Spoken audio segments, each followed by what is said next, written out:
نو دا پښتون زه اوس په دې باندې څه وکړم؟ سړی حیران شي دې پښتنو ته کله چې وویني یو نفر په دوی کې ترقي وکړه، بس دی به دغسې کړیک ناستې ورته غمزپری به ناستې تشویش به کوي چې ولې ده ترقي وکړه. په ده باندې بېچاره، په دغه غریب باندې بېچاره د ترقي نه لورېږي. یو نفر پکې موټر واخلي یا یو کور جوړ کړي، بس په ده باندې غم ده، زړه خوري چې دا کوم زیری واوري، ښه صحیح ده، ښه کار شوی ده، ښه کار شوی ده، زړه نه یو خدای خبر ده. د افسوس خبره نه ده. کینئ دوستانو کینئ. نو دلته دوستانو بخیلي مه کوئ په یو بل باندې. قسم ته داسې خلک ما لیدلي دي چې متاسفانه په یو دفتر کې مقرر شي چیرته، بس ټول عمر د دې بیچاره کوشش دا د دې چوکۍ ساتنه، د دې چوکۍ نه دغسې تاویږي راتاویږي. دا بیچاره په دې سوچ کې ده چې دا چوکۍ اوس څوک رانه ونه نیسي. که نه لاړ شئ نورو قومونو ته لږ لاړ شئ، لږ وګورئ چې دا خلک څه کوي. یو نفر مقرر شي، شاوخوا کوشش کوي 10 نفره 20 نفره له شاوخوا ځان سره کړي، دی په خپله قوي کېږي، په خپله کلکېږي، د ده موقف هغه برابرېږي. خو زمونږ څه کوي، دی بیچاره تکې تنها ناست ده، ډارن کوشش دا کوي چې دغه چوکۍ رانه څوک ونه نیسي، دا د ډېره لویه لاسته راوړنه ده. بس سبا ته لږ مشکل راشي، لږ غوندې چپه پرې راشي، بیا د بیچاره هم له دې چوکۍ نه ورک شي. نو دوستانو په هېڅ وجه باندې هم دا کوشش مه کوئ چې یو بل باندې بخیلي وکړئ. د الله بندګانو په دې باندې د چا رزق نه کمیږي او نه هم څوک شاته پاتې کېږي. انسان ترقی کوي په خپلوانو باندې، انسان ترقی کوي په قومیانو باندې، انسان ترقی کوي د شاوخوا خلکو په ترقی باندې. تکي تنها انسان باید خود غرضه ونه اوسېږي.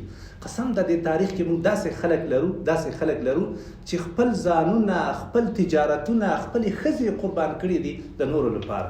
دې ته وایي غیرت، دې ته وایي پښتو. تاسې د خپل تاریخ نه یې خبر؟ په دې اسلام کې داسې مسلمانان تیر شوي دي چې 2-3 ښځې به درلودې، یوه به یې طلاق کړه. مسلمان ته به ویل چې کومه ښځه دې خوښه ده، همغه به طلاق کړم د دې لپاره چې تو ورسره واده وکړي. خپل تجارت به ورو کړو، دغه باغونه لرم، دغه شیان لرم، سم به ورسره نیمایي کړ. ورته وویل دا سم نیم ستا، سم نیم زما، د دې لپاره چې ته په پښو ودرېږې. نن سبا پښتون ته فقط دعوه ورپاتې ده چې زه پښتون یم او غیرتي یم. دا کوم غیرت ده چې ستا په بل ورور باندې ښه نه لورېږي، ستا په بل ورور باندې ترقي نه لورېږي، ستا په بل ورور باندې خوشحالي نه لورېږي. صحیح شوه که نه؟ داسې خلک زه په دې ټولنه کې پېژنم، الحمدلله په هغوی باندې فخر کول پکار دي دوستانو. داسې خلک شته دي. یو مدیرو په ژوند کې مې لیدلی، د خپلوانو نه به خلک راوستل او مقررول به. په دې کې بعضې ځوانانو ډېر بې پروا ځوانانو، هېڅ په قصه کې نو یو ورځ بعد به تښتېدلی وي، جنجالونه به ورته. خو دا انسان، دا صحیح انسانو، پوخ انسانو، عقلمن انسانو، بیا به خپلوان راوستل او ځان سره به مقرر کړل، بل چې ته به معرفي کړل، د هغوی د تعلیم فکر به وکړ، د هغوی د آینده په سوچ ورسره و. دا نو چې زه رسېدلی بس کېنه په خپل ځای باندې، دا سوچ والله نه ورسره. هغه سره د تل لپاره دا سوچ چې څنګه زه نورو خلکو ته ترقي ورکړم، په همدې باندې هغه انسان ښه ښکاره کېده.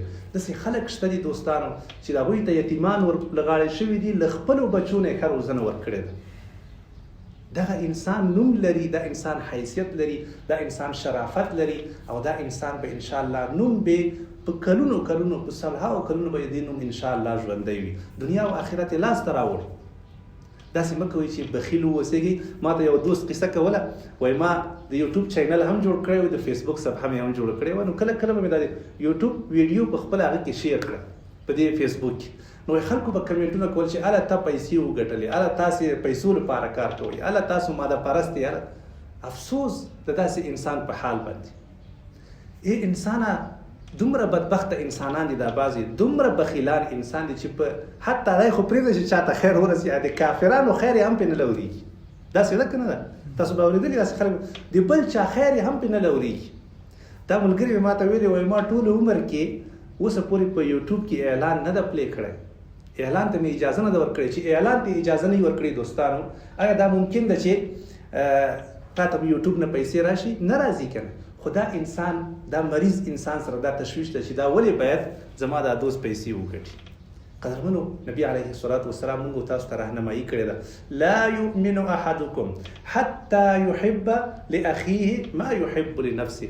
تر هغه وخته پورې تاسو پوره مؤمنان کېدای نشئ تر څو پورې چې تاسو خپل ورونو ته هغه څه نه یې خوښ کړي کوم چې د خپل ځان لپاره خوښوئ. نو راځئ چې یو بل ته د خیر اراده وکړو، په یو بل باندې بخیل ونه اوسېږو.